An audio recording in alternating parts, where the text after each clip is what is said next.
നമസ്കാരം. നമ്മൾ ഇന്ന് കാണാൻ പോകുന്ന കാഴ്ചകൾ ഒരു മനോഹരമായ വെള്ളച്ചാട്ടമാണ്. കോട്ടയം ജില്ലയിലെ മാർമല അരുവിയിലേക്കാണ് നമ്മൾ ഇന്നൊരു യാത്ര പോകുന്നത്. ഈരാറ്റുപേട്ട വാഗമൺ റൂട്ടിൽ ഒരു 5 കിലോമീറ്റർ സഞ്ചരിച്ച് തീക്കോയിൽ എത്തിക്കഴിഞ്ഞാൽ അവിടുന്ന് ഒരു 5 കിലോമീറ്റർ ആണ് ഈ മാർമല അരുവിയിലേക്കുള്ളത്. അപ്പോൾ നമുക്ക് മാർമല അരുവിയുടെ വിശേഷങ്ങൾ കാണാം.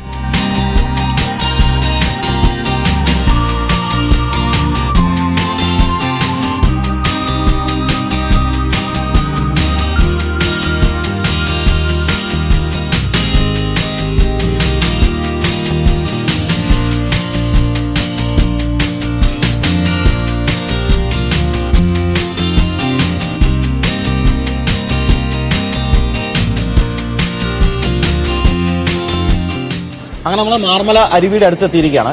മാർമല അരുവിയിലേക്ക് നടക്കുന്ന വഴി എന്ന് പറഞ്ഞു കഴിഞ്ഞാൽ ചെറിയൊരു വഴിയാണ് കേട്ടോ. ഇവിടെ അടുത്ത് വരെ റോഡുള്ളൂ. ഇനി നമ്മൾ നടന്നു പോകുന്ന ഈ പാറക്കെട്ടിനകത്തൂടെയാണ്.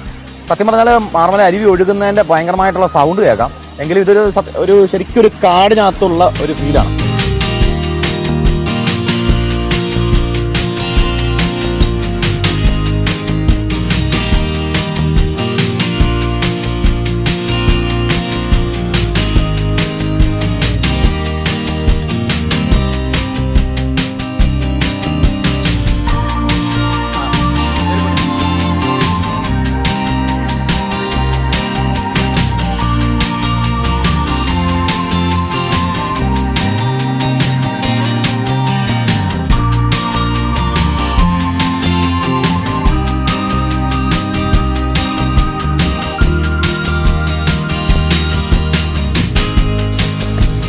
മാർമല അരുവിയുടെ ചുവട്ടിലെത്തിയിട്ടുണ്ട്. നമ്മുടെ ഈ ബാക്കിലായിട്ട് കാണുന്നതാണ് മാർമല അരുവി. ഏകദേശം ഒരു 350ഓളം അടി ഉയരത്തിലാണുള്ളത്.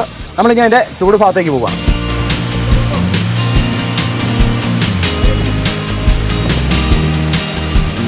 മാർമല അരുവിയുടെ തൊട്ട് അടുത്തെത്തിയിരിക്കുകയാണ്. ഈ വെള്ളച്ചാട്ടത്തിൽ നിന്നുള്ള എന്താ പറയുന്നത്, വെള്ളം മുഴുവൻ നമ്മുടെ മേത്തേക്ക് തെറിക്കുന്നുണ്ട്.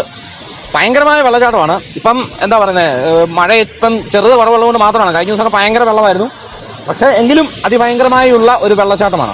പിന്നെ ഓർക്കേണ്ട ഒരു കാര്യമുണ്ട്, ആരും വന്നിട്ട് പരിചയമുള്ളവർ പോലും ഇവിടെ വന്ന് നീന്താനായിട്ട് ഇറങ്ങിയേക്കല് അപകട സാധ്യത കൂടുതലാണ്. അപ്പോൾ അങ്ങനെയുള്ള സേഫ്റ്റി മെഷേഴ്സ് ഒക്കെ നോക്കിയിട്ട് ഇവിടെ വന്നിട്ട് ആസ്വദിക്കുക. ഇവിടെ നിന്ന് കാണാനും ഇവിടെ ഇരിക്കാനും ഒക്കെ ഒരുപാട് സ്ഥലങ്ങളുണ്ട്. അപ്പം സ്വന്തം സേഫ്റ്റി നോക്കിയതിന് ശേഷം മാത്രമായിരിക്കണം ഈ ഒരു വെള്ളച്ചാട്ടം ആസ്വദിക്കുന്നത്.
വെള്ളച്ചാട്ടത്തിൽ നമ്മുടെ താഴെ വന്നു കഴിഞ്ഞാൽ ഇഷ്ടംപോലെ കല്ലും കൂട്ടങ്ങൾ, വലിയ പാറക്കല്ല് കൂട്ടങ്ങളുണ്ട്. അതിനകത്തൂടെയൊക്കെ നടക്കാനും ഭയങ്കര രസമാണ്. ഇനി വെള്ളച്ചാട്ടം ഒഴുകി താഴെ എത്തുന്നു. താഴെ എത്തിയതിന് ശേഷം അതൊരു ഭയങ്കര രസമാണ്. പിന്നെ അത് ഒഴുകി താഴേക്ക് പോകാൻ. അപ്പോൾ മാർമല അരുവിയുടെ ഏറ്റവും അടിഭാഗത്താണ് നമ്മൾ നിൽക്കുന്നത്. അതിഭയങ്കരമായിട്ടുള്ള കല്ലും കൂട്ടം, അത് കാണാൻ ഭയങ്കര രസമാണ്. നടക്കുന്നതൊക്കെ ഒന്ന് സൂക്ഷിച്ചാൽ മതി. നമ്മളൊന്ന് മുൻകരുതൽ എടുത്താൽ മാത്രം മതി. വേറെ കുഴപ്പമൊന്നുമില്ല. ഇപ്പോഴും ആ വെള്ളച്ചാട്ടം ഇങ്ങനെ മുഖത്തേക്ക് അടിച്ചുകൊണ്ടിരിക്കുക.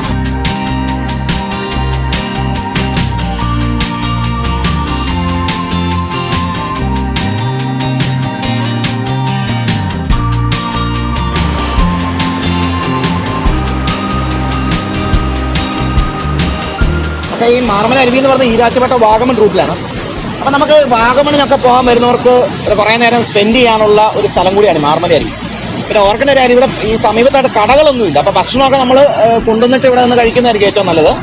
അങ്ങനെയുള്ള കാര്യം. പിന്നെയുള്ളതെന്ന് പറഞ്ഞാൽ ഈ മാർമല അരുവിയുടെ പരിസര പ്രദേശങ്ങളാണ് ഇല്ലിക്കക്കല്ല്, അതുപോലെ തന്നെ ഇലവീഴ പൂഞ്ചിറ.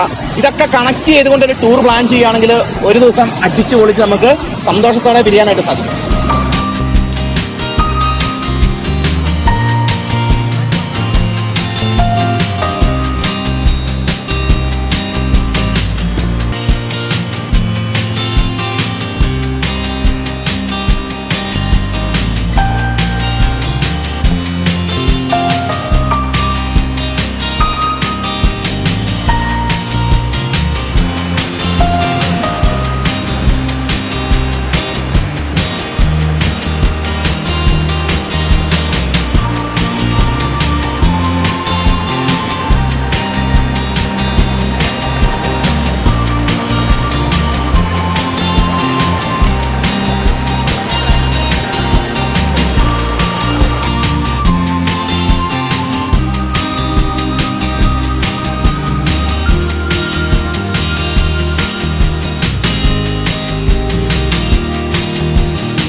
ഓക്കെ മോളെ, എവിടുന്നാ വരുന്നേ? നേരിട്ടോട്ടെ. സ്ഥലമൊക്കെ കണ്ടിട്ട് എങ്ങനെയുണ്ട് വെള്ളച്ചാട്ടം? നല്ലതാണോ? നല്ലതാണെന്ന് പറയുന്നുള്ളോ? അടിപൊളിയാണോ? സൂപ്പർ ആയിട്ടുള്ളല്ലേ? ഓക്കെ, പേരെങ്ങനെയാ? മിൻഹ ഫാത്തിമ. ഓക്കെ, താങ്ക്സ് കേട്ടോ. അങ്ങനെ മാർമല അരുവിയുടെ വിശേഷങ്ങൾ ഇവിടെ സമാപിക്കുകയാണ്. പുതിയ വിശേഷങ്ങളുമായി അടുത്ത എപ്പിസോഡിൽ കാണാം. Thank you.